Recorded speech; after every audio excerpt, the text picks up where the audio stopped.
E se a gente falasse de produto sem querer parecer inteligente o tempo inteiro?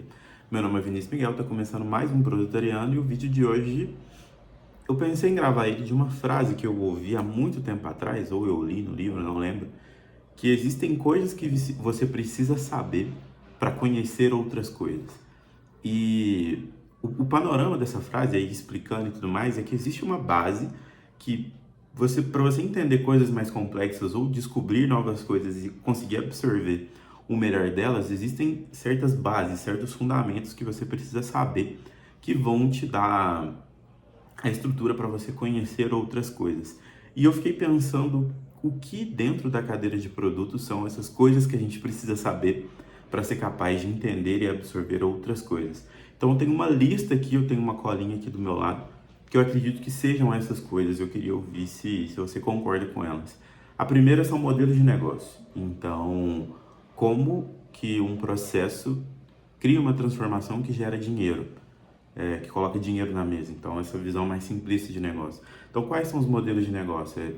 Subscrição recorrência, um SaaS, B2C, mídia, tem vários modelos de negócio que a gente precisa entender para conseguir observar movimentações de mercado, tendências e tudo mais.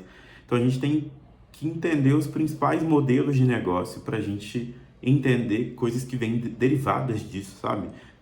Por que o dinheiro vale, o potencial de algo ser rentável e tudo mais. Então, acho que modelos de negócio é uma dessas coisas que a gente precisa saber para ir além e conseguir descobrir outras coisas.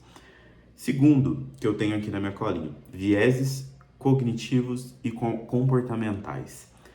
Isso para nossa cadeira de produto é muito importante quando a gente lida com o usuário e até com pessoas do nosso lado, assim, pessoas à nossa volta, stakeholders e tudo mais. Mas falando ainda mais sobre a perspectiva de usuário, a gente na cadeira de produto tem que levar em considerações contexto.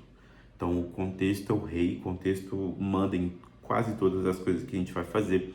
E uma pessoa dentro de um contexto, ela tem vários vieses. A pessoa tem um viés de confirmação, as pessoas têm viés de simplificar dados para tentar entender de acordo com o nível cognitivo que elas têm. Então, alguém que é já especialista em dados, ele consegue ver coisas complexas. Alguém que, cara, não é tão fluente em dados, que quer pegar o dado e simplificar, então você fala, é tipo isso. Então, existe uma série de vieses comportamentais, vieses da informação recente e tudo mais. A gente considera mais importante o que aconteceu semana passada do que aconteceu há 3 meses atrás.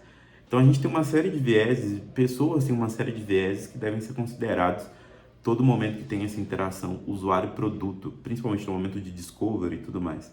Então, acho que vieses comportamentais, vieses no geral, acho que são muito importantes a gente entender para a gente conseguir interpretar e conhecer outras coisas.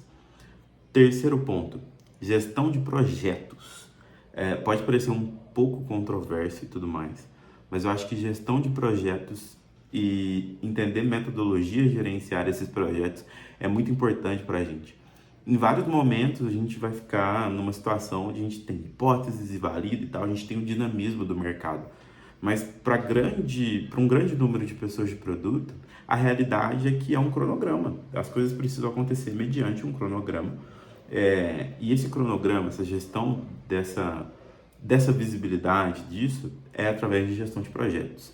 Então, eu acho que uma pessoa que fala muito bem sobre negócio e também projetos são os livros do Peter Drucker.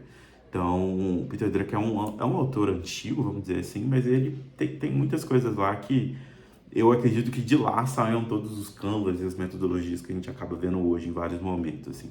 Eu acho que são esses os pontos. E claro, como que eu faço a gestão de um projeto usando Scrum, por exemplo, usando agilidade, sabe? Como que eu faço na maneira comum e tal. Então, eu acho que tenho comigo que gestão de projetos, a gente precisa entender gestão de projetos para conseguir gerenciar outras coisas ou ter uma base para entender de como aquelas coisas estão estruturadas, assim, entender outros frameworks, outras coisas para a gente trabalhar. E por último, CRUD. Então, CRUD é um termo muito comum na tecnologia. A gente não precisa saber fazer, mas entender o que é. Então, para quem não sabe, CRUD é um acrônimo dentro de tecnologia que você vai criar um sistema que cria, lê deleta e lista. Então, as coisas. Então, é create, read, update, delete. Esse termo CRUD é muito comum porque a maioria, acho que todo sistema, todo produto de tecnologia, ele tem um CRUD. Então, uma lista de tarefas, você pode criar uma lista, você pode editar um item da sua lista, você pode deletar um item da sua lista, você pode ver todos os itens que estão na sua lista. Então, acho que aprender um CRUD, aprender o que é CRUD e as etapas de fazer isso, o que acontece um pouco por debaixo dos panos, vai te dar maturidade para você entender como outras tecnologias suportam isso, assim, sabe? Então, você precisa navegar entre tecnologias, não precisa ser um desenvolvedor e tudo mais, você precisa entender o que é aquilo, como navegar naquele caminho. Eu acredito que essas coisas que eu citei aqui são essenciais para a gente saber outras coisas. Então, muita gente quando começa, já começa no avançado, já começa numa matriz de uma árvore de oportunidade, um processo de experimentação e tudo mais, e esquece um pouco da base. Então, a gente precisa saber de onde vem, saber a essência para a gente descobrir outras coisas que vêm derivadas disso. Então, pensando nessa frase, eu resolvi gravar esse vídeo de hoje. Eu queria ouvir a sua opinião. Você acha que faltou alguma coisa? Existem outras coisas mais que a gente precisa saber para ser capaz de saber outras coisas? Coloca aqui nos comentários. Vai ser um prazer criar essa discussão e eu te vejo no próximo vídeo. Obrigado por ter ficado até aqui. Abraço.